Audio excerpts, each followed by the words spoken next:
ಈಗ ಹೇಳ್ಬೇಕಾದ್ರೆ ದರ್ಶನ್ ರೋಲು ಕಮ್ಮಿ ಇದೆ, ನನ್ ರೋಲು ಕಮ್ಮಿ ಇದೆ ಅಂತ ಹೇಳಿದ್ರೆ ದರ್ಶನ್ಗೆ ಒಂದು ಹೆಲ್ಪ್ಫುಲ್ ಹೆಲ್ಪ್ ಆಗುತ್ತೆ. ಆಗುತ್ತೆ. ಹೌದು, ಈಗ ದರ್ಶನ್ನೇ ಹೊಡೆದಿದ್ದು ನಾನು ಅಲ್ಲಿ ಬರೀ ಅವ್ರ ಜೊತೆಗಿದ್ದೆ, ಅವ್ರ ನನ್ ಜೊತೆಗೆ ಇರಕ್ ಹೇಳಿದ್ರು ಆದ್ರಿಂದ ಅವ್ರ ಜೊತೆಗಿದ್ದೆ ಅಂತ ಹೇಳಿದ್ರೆ ಅವಾಗ ಸ್ವಲ್ಪ ತೊಂದ್ರೆ ಆಗ್ಬೋದು. ಸರ್ ಕಾರ್ತಿಕ್ ಸರ್ ನಮಸ್ತೆ. ನಮಸ್ತೆ ಸರ್. ಸರ್ ಆಕ್ಚುಲಿ ಇವಾಗ ದರ್ಶನ್ ಅವ್ರ ಕೇಸು ದಿನೇ ದಿನೇ ಟ್ವಿಸ್ಟ್ ಗಳನ್ನ ಪಡಿತಾ ಇದೆ. ಯಾಕೆಂದ್ರೆ ಮತ್ತೊಂದು ಸಂಕಷ್ಟ ಏನಪ್ಪಾ ಅಂತಂದ್ರೆ ದರ್ಶನ್ ಅವ್ರ ಜೊತೆ ಇದ್ದಂತ ಏನು 17 ಆರೋಪಿಗಳಿದಾರ ಅದರಲ್ಲಿ 14ನೇ ಆರೋಪಿಯಾದಂತಹ ಪ್ರದೂಷ್ ಮತ್ತೆ ರವಿ ಮತ್ತೆ ವಿನಯ್ ಇವರೇನು 3 ಜನ ಮಾಫಿ ಸಾಕ್ಷಿಯಾಗಿ ನಾನು ಹೇಳಿಕೆ ಕೊಡ್ತೀನಿ, ಸೊ ನನ್ನನ್ನ ಕ್ಷಮಿಸಿ ಅನ್ನೋ ಒಂದು ಅರ್ಜಿಯನ್ನ ಹಾಕಿದ್ದಾರೆ. ಸೊ ಮೊದಲನೇದಾಗಿ ಮಾಫಿ ಸಾಕ್ಷಿ ಅಂದ್ರೆ ಏನು ಸರ್? ಮಾಫಿ ಸಾಕ್ಷಿ ಅಂದ್ರೆ ಅಪ್ರೂವರ್ ಅಂತ ಕರಿತೀವಿ ಸರ್. ಓಕೆ. ಯೂಶಲಿ ಸೆಕ್ಷನ್ 306 ಇಂದ 308 ಆಫ್ CRPC ಅಲ್ಲಿ ಡೀಲ್ ಆಗುತ್ತೆ. ಅಂದ್ರೆ ಪಾರ್ಡನ್ ಮಾಡಿ ನಾನು ನನಗ್ ಏನ್ ಸತ್ಯ ಗೊತ್ತಿದೆ ಅದನ್ನ ನಾನು ಒಪ್ಕೊಂತೀನಿ ಅಂತ ಹೇಳ್ಬಿಟ್ಟು ಒಂದು ಅರ್ಜಿನ್ ಸಲ್ಲಿಸ್ತಾರೆ. ಅದು ಟ್ರಯಲ್ ಪೆಂಡಿಂಗ್ ಇರ್ಬೇಕಾದ್ರೆ ಸಲ್ಲಿಸಬಹುದು, ಜುಡಿಷಿಯಲ್ ಮ್ಯಾಜಿಸ್ಟ್ರೇಟ್ ಗೆ ಸಲ್ಲಿಸಬಹುದು ಅಥವಾ ಸೆಷನ್ಸ್ ಜಡ್ಜ್ ಸಲ್ಲಿಸಬಹುದು. ಸೊ ಈ ಸೆಕ್ಷನ್ ಗಳಲ್ಲಿ ಅದು ಡೀಲ್ ಆಗುತ್ತೆ. ಒಂದು ಅದನ್ನ ಯಾಕೆ ಸಲ್ಲಿಸ್ತಾರೆ ಅಂತ ಹೇಳಿದ್ರೆ, ಒಂದು ಅವ್ರಿಗೆ ಮನಪರಿವರ್ತನೆ ಆಗ್ಬಿಟ್ಟು ನಾನೇನ್ ಮಾಡಿರೋ ತಪ್ಪು ಕೋರ್ಟ್ಗೆ ಹೇಳ್ಬೇಕು ಅಂತ ಅದು ಒಂದು ಆಪರ್ಚುನಿಟಿ ಇರುತ್ತೆ. ಎರಡನೇದು ಅವ್ರ ಮೇಲಿರುವಂತಹ ಒಂದು ರೋಲ್ ಕಮ್ಮಿ ಇದ್ದಾಗ, ಅಂದ್ರೆ ಈಗ ಮರ್ಡರ್ ಕೇಸಲ್ಲಿ 17 ಜನ ಆರೋಪಿಗಳು ಅರೆಸ್ಟ್ ಆಗಿದ್ದಾರೆ. ಹೌದು. ಆ 17 ಜನ ಆರೋಪಿಗಳ ರೋಲು ಡಿಫ್ರೆಂಟ್ ಇರುತ್ತೆ, ಒಂದೇ ಇರಲ್ಲ. ಒಬ್ಬ ಜಸ್ಟ್ ಫ್ರೆಂಡ್ಶಿಪ್ ಗೋಸ್ಕರ ಬಂದಿರ್ತಾನೆ, ಅದ್ರಲ್ಲಿ ಇನ್ವಾಲ್ವ್ಮೆಂಟ್ ಆಗಿರಲ್ಲ, ಹೊಡೆದಿರಲ್ಲ, ಮಾಡಿರಲ್ಲ, ಏನು ಇಲ್ಲ. ಇನ್ನೊಬ್ಬ ಜಸ್ಟ್ ಬಂದು ಕೈ ಹಿಡ್ಕೊಂಡಿರ್ತಾನೆ ಅಥವಾ ಕಾಲು ಹಿಡ್ಕೊಂಡಿರ್ತಾನೆ, ಇನ್ನೊಬ್ಬ ಬರೀ ಒಂದ್ ಸ್ಲಾಪ್ ಮಾಡಿರ್ತಾನೆ. ಸೊ ಇದನ್ನೆಲ್ಲ ಡಿಫ್ರೆಂಟ್ ರೋಲ್ ಅಂತ ಕರಿತೀವಿ ನಾವು ಕ್ರಿಮಿನಲ್ ಜಸ್ಟಿಸ್. ಸೊ ಆ ರೋಲ್ ಕಮ್ಮಿ ಇದ್ದಾಗ ಅಕ್ಯೂಸ್ಡ್ಗೆ ಆ ಟೈಮಲ್ಲಿ ಏನಾಗುತ್ತೆ, ಇವನು ಈ ಒಂದು ಮಾಫಿ ಸಾಕ್ಷಿಯಾಗಿ ಪರಿವರ್ತನೆ ಆಗುವಂತ ಒಂದು ಅರ್ಜಿನ ಕೋರ್ಟ್ಗೆ ಸಲ್ಲಿಸಬಹುದು. ಅದು ಎರಡನೇದು. ಮೂರನೇದು, ಏನಾದ್ರೂ ಬೇರೆ ಕೋ ಅಕ್ಯೂಸ್ಡ್ ಗಳಿಗೆ ಅವ್ರ ಮೇಲೆ ಏನಾದ್ರು ಜಿದ್ದಿದ್ದು ಅಥವಾ ಅವ್ರ ಮೇಲೆ ಏನಾದ್ರು ಹೇಳ್ಬೇಕು ಅಂತ ಅನ್ಸಿದಾಗ ಅವಾಗ ಕೂಡ ಮಾಫಿ ಸಾಕ್ಷಿಯಾಗಿ ಪರಿವರ್ತನೆ ಆಗ್ಬೋದು. Okay. So these are all the 3 kinds of intention. Okay. ಇವಾಗ ಮಾಫಿ ಸಾಕ್ಷಿನ ಇವಾಗ ಏನು ಕನ್ಸಿಡರ್ ಮಾಡತ್ತೋ, ಒಂದ್ ವೇಳೆ ಕನ್ಸಿಡರ್ ಮಾಡಿದ್ರೆ ಸೊ ಅದನ್ನ ಪ್ರಮುಖ ಸಾಕ್ಷಿಯಾಗಿ ಕನ್ಸಿಡರ್ ಮಾಡ್ತಾರ ಅಥವಾ ಇತರೆ ಸಾಕ್ಷಿಗಳ ಜೊತೆಗೆ ಹೋಲಿಕೆ ಮಾಡ್ತಾರ? ಇವ್ರು ಹೇಳ್ತಾರೆ ಸತ್ಯನ ಸುಳ್ಳ ಅಥವಾ ಇವ್ರನ್ನ ನಂಬೋದಾ? ಏನು ಅವರು ಸ್ಟೋರಿ ಹೇಳ್ತಾರೆ, ಸೊ ಹಿಂಗೆ ನಡೀತು ಅನ್ನೋದು ಸಾಕ್ಷಿನ ಹೇಳ್ತಾರೆ, ಸೊ ಅದನ್ನ ಕನ್ಸಿಡರ್ ಎಷ್ಟು ಮಟ್ಟಿಗೆ ಕನ್ಸಿಡರ್ ಮಾಡುತ್ತೆ ಕೋರ್ಟ್? ಅಂದ್ರೆ ಅರ್ಜಿನ ಫಸ್ಟ್ ಸಲ್ಲಿಸಬೇಕಾಗತ್ತೆ ಕೋರ್ಟ್ಗೆ. ಮಾಡೋದು ಬಿಡೋದು ಕೋರ್ಟ್ ನ ಡಿಸ್ಕ್ರಿಷನರಿ ಪವರ್ ಆಗಿರುತ್ತೆ ಒಂದು. ಓಕೆ. ಅದನ್ನ ಇನ್ನು ಕನ್ಸಿಡರ್ ಮಾಡಿಲ್ಲ, ಐ ಥಿಂಕ್ ಇವತ್ತಿಗೆ ಆರ್ಡರ್ ಇದೆ ಅದು. ಅದ್ ಕನ್ಸಿಡರ್ ಮಾಡಾದ್ಮೇಲೆ ಇವನು ಬಂದು ಹೇಳ್ಬೇಕಾಗುತ್ತೆ, ಅಂದ್ರೆ ನನ್ನನ್ನ ಒಂದು ಪ್ರಾಸಿಕ್ಯೂಷನ್ ವಿಟ್ನೆಸ್ ಆಗಿ ಮಾಡಿ ನಾನು ನಿಮಗೆ ತಿಳಿಸ್ತೀನಿ ಅಂತ ಹೇಳಿ ಮಾಡ್ತಾರೆ. ಅದು ಯೂಶಲಿ ರೋಲ್ ಒಂದು ಕಮ್ಮಿ ಇರ್ಬೋದು, ಅವ್ನು ಹೊಡೆದಿರ್ದೇ ಇರ್ಬೋದು, ಅಥವಾ ಅಕ್ಯೂಸ್ಡ್ ಗೆ ಒಂದು ಯಾರು ಸತ್ತಿದಾನಲ್ಲ ಅವನು ಅವನಿಗೆ ಇವನು ಹೆಲ್ಪ್ ಮಾಡಿರ್ಬೋದು, ಅಂದ್ರೆ ಊಟ ಕೊಟ್ಟಿರ್ಬೋದು ಅಥವಾ ಒಂದು ಮಾನವೀಯತೆ ತೋರಿಸಿರ್ಬೋದು. ಸೊ ಅದನ್ನೆಲ್ಲ ಇವ್ನು ಹೇಳ್ಬಿಟ್ಟು ಏನಾಗುತ್ತೆ, ನೆಕ್ಸ್ಟ್ ಬೇಲ್ಗೆ ಅಪ್ಲೈ ಮಾಡ್ಕೊಳ್ಳೋಣ ಅನ್ನೋ ಒಂದು ಮೈಂಡ್ ಸೆಟ್ ಅಲ್ಲಿ ಇರ್ತಾರೆ.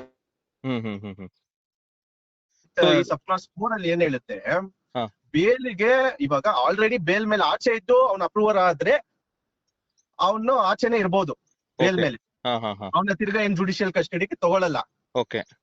ಈಗ ಜುಡಿಷಿಯಲ್ ಕಸ್ಟಡಿಯಲ್ಲೇ ಇದ್ದು ಅವನೇನಾದ್ರೂ ಅಪ್ರೂವರ್ ಆದ್ರೆ ಆ ಸಂದರ್ಭದಲ್ಲಿ ಬೇಲ್ ನ ಕೊಡಬಾರ್ದು, till the conclusion of the trial bail ನ ಕೊಡಬಾರ್ದು ಅಂತ ಹೇಳ್ಬಿಟ್ಟು ಕಾನೂನು ಆ ಸೆಕ್ಷನ್ ಮ್ಯಾಂಡೇಟ್ ಮಾಡುತ್ತೆ.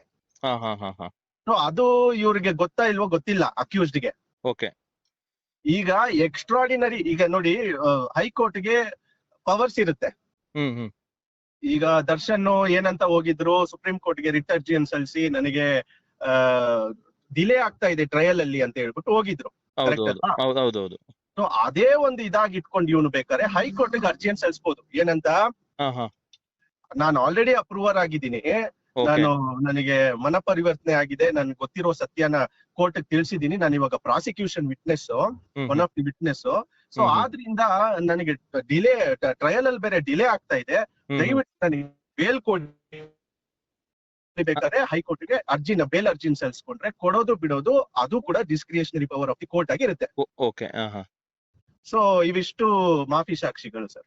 ಸರ್ ಇವಾಗ ಮಾಫಿ ಸಾಕ್ಷಿ ಹೇಳಿದಾಗ ಅಂದ್ರೆ ಈಗ ಒಂದ್ ವೇಳೆ ಕನ್ಸಿಡರ್ ಮಾಡಿದ್ರೆ ಕೋರ್ಟ್ ಮಾಫಿ ಸಾಕ್ಷಿನ ಓಕೆ ಹೇಳಪ್ಪ ಅಂತ ಹೇಳಿ ಕೋರ್ಟ್ ಕನ್ಸಿಡರ್ ಮಾಡಿದ್ರೆ ಪ್ರಾಸಿಕ್ಯೂಷನ್ ಯಾವ ರೀತಿ ಪ್ರಾಸಿಕ್ಯೂಷನ್ಗೆ ಹೆಚ್ಚು ಲಾಭ ಆಗುತ್ತಾ ಅಥವಾ ಡಿಫೆನ್ಸ್ ಲಾಯರ್ಗೆ ಲಾಭ ಆಗುತ್ತಾ ಅಥವಾ ಡಿಫೆನ್ಸ್ ಲಾಯರ್ ಯಾವ ರೀತಿ ಇದನ್ನ ಡಿಫೆನ್ಸ್ ಮಾಡ್ಬೋದು ಮಾಡಕ್ಕೆ ಅದನ್ನ ಇವನ್ ಏನ್ ಹೇಳ್ತಾನೆ, ಆರೋಪಿ ಏನ್ ಹೇಳ್ತಾನೆ ಅದ್ರ ಮೇಲೆ ಡಿಪೆಂಡ್ ಆಗಿರುತ್ತೆ. ಈಗ ಹೇಳ್ಬೇಕಾದ್ರೆ ದರ್ಶನ್ ರೋಲು ಕಮ್ಮಿ ಇದೆ, ನನ್ ರೋಲು ಕಮ್ಮಿ ಇದೆ ಅಂತ ಹೇಳಿದ್ರೆ ದರ್ಶನ್ಗೆ ಒಂದು ಹೆಲ್ಪ್ಫುಲ್ ಆಗುತ್ತೆ. ಓಕೆ.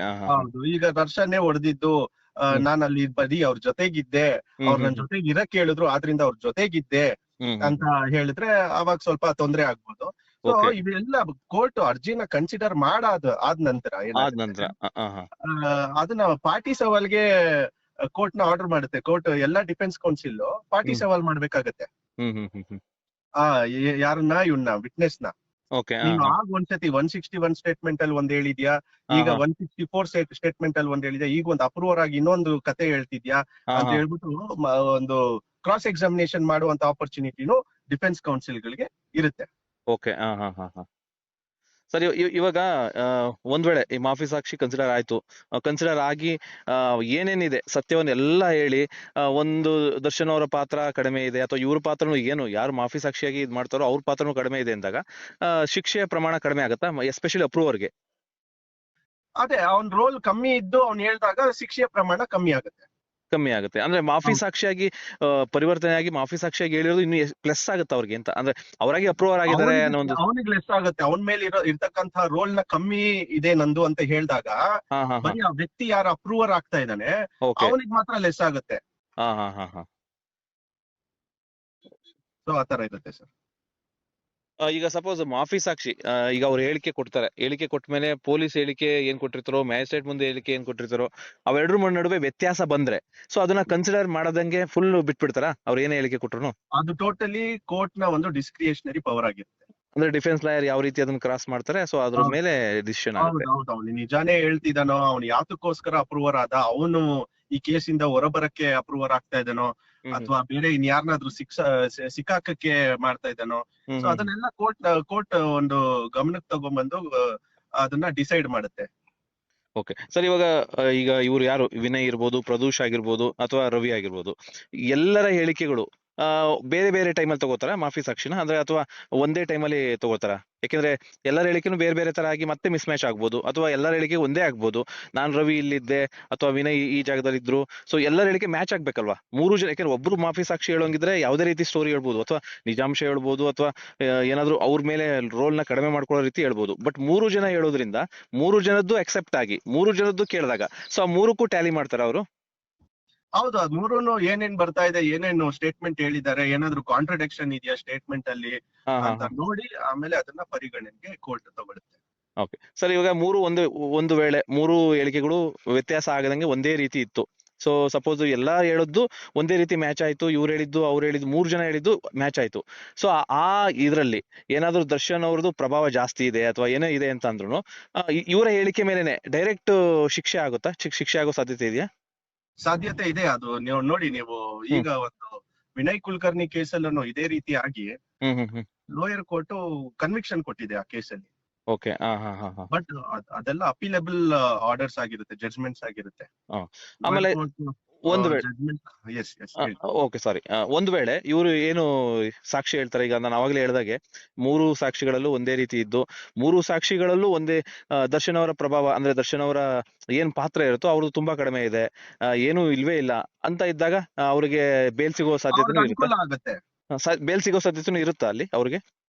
ಬೇಲ್ ಅದನ್ನೇ ನಾನು ಹೇಳಿದ್ದು, ಬೇಲ್ ಈ ಅಪ್ರೂವರ್ ಆದ ನಂತರ ಬೇಲ್ ಸಿಗೋ ಸಾಧ್ಯತೆ till the conclusion of the trial ಕಮ್ಮಿ ಇದೆ. ಓಕೆ. ಸಿಗಲ್ಲ ಸೆಕ್ಷನ್ ಹೇಳುದು. ಬಟ್ ಈಗಾಗ್ಲೇ ಆರೋಪಿ ಯಾರಿದ್ದಾರೆ ಆ ಪ್ರದೋಷ್ ಅಂತ ಹೇಳ್ಬಿಟ್ಟು ಅವ್ರು ಬೇಲ್ ಮೇಲೆ ಆಚೆ ಇದ್ದು ಅಪ್ರೂವರ್ ಆಗಿದ್ರೆ ಆಗ ಅವ್ರ ಆಚೆನೆ ಇರ್ಬೋದಾಗಿತ್ತು. ಬಟ್ ಈಗ ಜುಡಿಷಿಯಲ್ ಕಸ್ಟಡಿಯಲ್ಲಿ ಇದ್ದು ಅಪ್ರೂವರ್ ಆಗ್ತಾ ಇರೋದ್ರಿಂದ ಅವರಿಗೆ ಬೇಲ್ ಸಿಗೋ ಸಾಧ್ಯತೆ ಬಾರಿ ಕಮ್ಮಿ ಇದೆ. ಬೇಲ್ ಕೊಡಬಾರ್ದು ಅಂತಾನೆ ಆ ಸೆಕ್ಷನ್ ಹೇಳೋದು ಒಂದು. ಇನ್ನೊಂದು ಡಿಲೇ ಇನ್ ಟ್ರಯಲ್ ಇದೆ, ನಮಗೆ ಇವ್ನು ಆಲ್ರೆಡಿ ಅಪ್ರೂವರ್ ಆಗಿದ್ದಾನೆ, ಇವ್ನಿಗೊಂದು ಚಾನ್ಸ್ ಕೊಡ್ಬೇಕು ಅಂತ ಹೇಳಿ ಅರ್ಜಿನ ಹೈಕೋರ್ಟ್ ಸಲ್ಲಿಸ್ಕೊಂಡಾಗ ಹೈಕೋರ್ಟ್ ನ ಡಿಸ್ಕ್ರಿಯೇಷನರಿ ಪವರ್ ಆಗಿರುತ್ತೆ ಕೊಡೋದು ಬಿಡೋದು. ಅಂದ್ರೆ ಇವನ್ ಅಪ್ರೂವರ್ಗುನು ಬೇಲ್ ಸಿಗೋ ಚಾನ್ಸಸ್ ತುಂಬಾ ಕಡಿಮೆ. ಇವನ್ ಈಗ ದರ್ಶನ್ ಅವರಾಗಿರ್ಬೋದು, ದರ್ಶನ್ ಜೊತೆ ಇನ್ನೂ ಉಳಿದ ಅನೇಕ ಆರೋಪಿಗಳಿದ್ದಾರೆ. ಆ ಸೆಕ್ಷನ್ ಹೇಳೋದೇ ಅದು. ಯಾರಿಗೂ ಇದರಿಂದ ಬೇಲ್ ಸಿಗೋ ಸಾಧ್ಯತೆ ಇಲ್ಲ. 306 ಸಬ್ ಬ್ರಾಕೆಟ್ 4 CRPC ಏನ್ ಹೇಳುತ್ತೆ ಅಂತ ಹೇಳಿದ್ರೆ, ಅವನೇನಾದ್ರೂ ಜುಡಿಷಿಯಲ್ ಕಸ್ಟಡಿಯಲ್ಲಿ ಇದ್ದು ಅವನ ಅಪ್ರೂವರ್ ಆದಲ್ಲಿ ಅವನು ಟ್ರಯಲ್ ನಡೆಯೋ ತನಕನು conclusion of the trial till the conclusion of the trial ಅವನು ಒಳಗೆ ಇರಬೇಕು ಅಂತಾನೆ ಹೇಳುತ್ತೆ. Okay sir. ಈಗ ಮಾಫಿ ಸಾಕ್ಷಿ ಕನ್ಸಿಡರ್ ಆದ್ಮೇಲೆ ಒಂದು ನಿರ್ಣಾಯಕ ಹಂತಕ್ಕೆ ಬರುತ್ತಾ ಈ ಸಾಕ್ಷಿಯಿಂದ? ಅಂದ್ರೆ ಈ ಕೇಸು ಇಲ್ಲಿವರೆಗೂ ಟ್ರಯಲ್ ನಡೀತಾನೆ ಇತ್ತು. ಈಗ ಕೆಲವೊಂದಿಷ್ಟು ಡಿಫೆನ್ಸ್ ಲಾಯರ್ ವಾದ ಮಾಡ್ತಾನೆ ಇದ್ರು, ಪ್ರಾಸಿಕ್ಯೂಷನ್ ಕೆಲವೊಂದಿಷ್ಟು ಸಾಕ್ಷಿಗಳನ್ನ ಒದಗಿಸ್ತಾನೆ ಇತ್ತು, ಇದು ಡಿಲೇ ಆಗ್ತಾನೆ ಇತ್ತು ಟ್ರಯಲ್. ಬಟ್ ಈ ಒಂದು ಮಾಫಿ ಸಾಕ್ಷಿ ಕನ್ಸಿಡರ್ ಆಗಿ ಈ ಮಾಫಿ ಸಾಕ್ಷಿ ಸ್ವಲ್ಪ ಎಲ್ಲಾ ಸತ್ಯಗಳು ಹೊರಗಡೆ ಬಂದಾಗ ಟ್ರಯಲ್ ಬೇಗ ಮುಗಿಯುವಂತ ಸಾಧ್ಯತೆಗಳು ಇದೆಯಾ? ಟ್ರಯಲ್ ಬೇಗ ಮುಗಿಯೋದಂದ್ರೆ ದರ್ಶನ್ದು ಸುಪ್ರೀಂ ಕೋರ್ಟ್ಗೆ ಹೋಗಿ ಅಲ್ಲಿ 1 year ತನಕ ನೀವು ಬರಬೇಡಿ ಅಂತ ಹೇಳ್ಬಿಟ್ಟು ಹೇಳಿದೆ.